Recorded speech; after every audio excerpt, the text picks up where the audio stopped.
Hey guys, Pitmaster here. I'm here with Kelly Corder, one of my top black belts from the Pit, Arizona. And we're gonna talk to you about Sensei UFC. I'm gonna teach you some lessons that this fight taught us.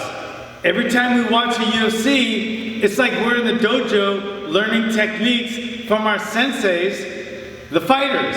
Then we take those techniques that we learned and we bring them into our own dojo. We mix them up a little bit, change them from sport to street, and then we teach them to our students.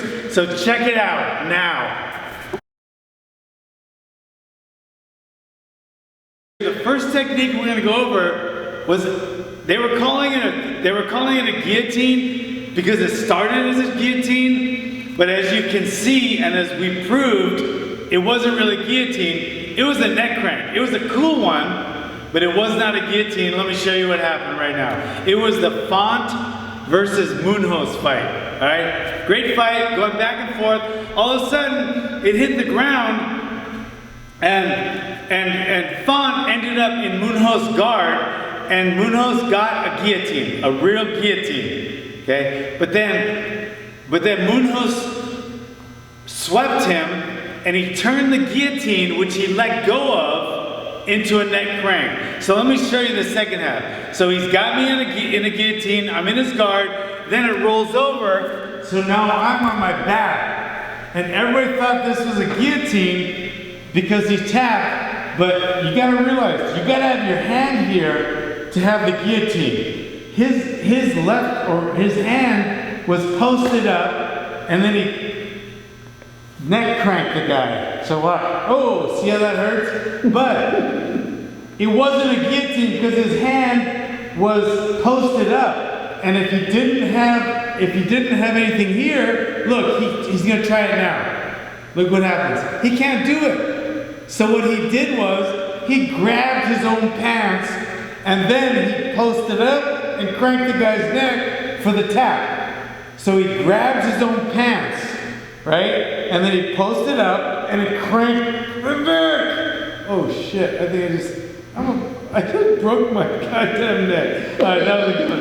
Okay, so what he did was, watch, he grabbed him, he had him here. You don't have enough strength to crank or guillotine from here unless you have this hand, right? But what he did was, he grabbed his own pants and then he did the neck crank. Very smart. And you're allowed to grab your own pants in the UFC, you just can't grab your opponent's pants or gloves. Okay, you're allowed to grab your own stuff, but you can't grab your opponent's stuff, clothes, etc. Okay? So, that's lesson number one. Really cool, slick submission. Alright, lesson number two, let's talk about John Lineker against Vera. That was a good fight, back and forth, but what it taught me was, Lineker is such a power guy. He's a short guy, even for his weight. He's probably like 4'3" or something. I don't know, he's way down here. But his opponents, he's like a 125er, so he's always the shorter guy. He must be like 4'11", I don't know. But he's a power puncher. But he's not a counter puncher, he's not a boxer, he's not a mover. He is a power puncher. He needs to go forward to win. He's not a counter puncher like, say, Anderson Silva or Lyoto Machida or Muhammad Ali. He's an aggressive fighter. So when he's fighting someone like that, he has to be coming forward to be winning. Has to be. Alright? He can't counter. Like, he doesn't wait for the guy and then come in. He's not that guy. He's not the counter puncher.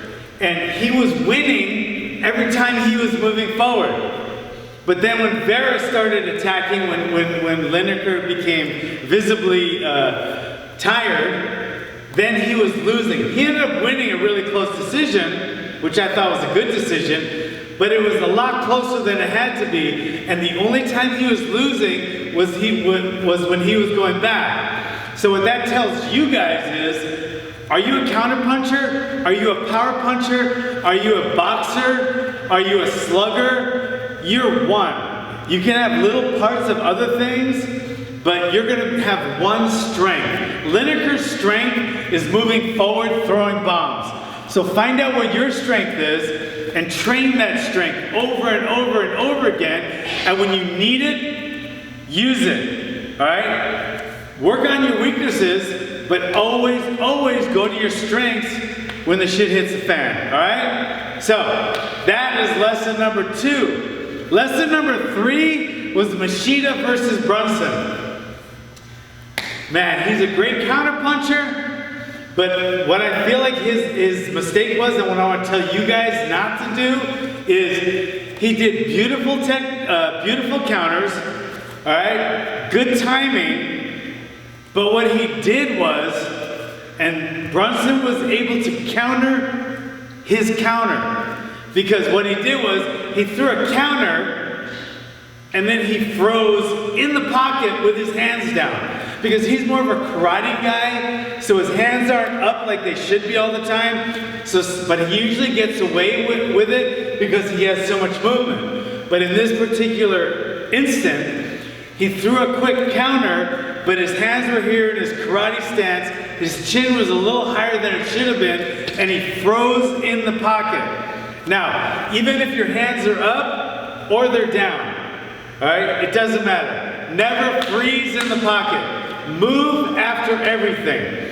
If he came at me, I'm going to combination and move. If I'm going after him, I'm going to throw a combination and move. Move after everything. Because when you freeze in the pocket, your opponent will hit you. All right, that's their chance for their counter. So to stop your opponent from countering, always move after everything you do. Laterally, back, or sometimes forward for the clinch. But never just stand there after you threw something. Because guess what happens? They hit back. Alright? So those are my 3 lessons for the week. Sensei UFC, thank you, Grandmaster Corder, for coming.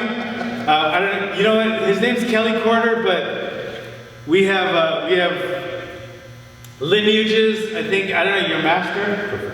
Professor. Okay, he's a professor. I'm the pit master. All right, so thanks, Professor Corder, and I'll see you guys.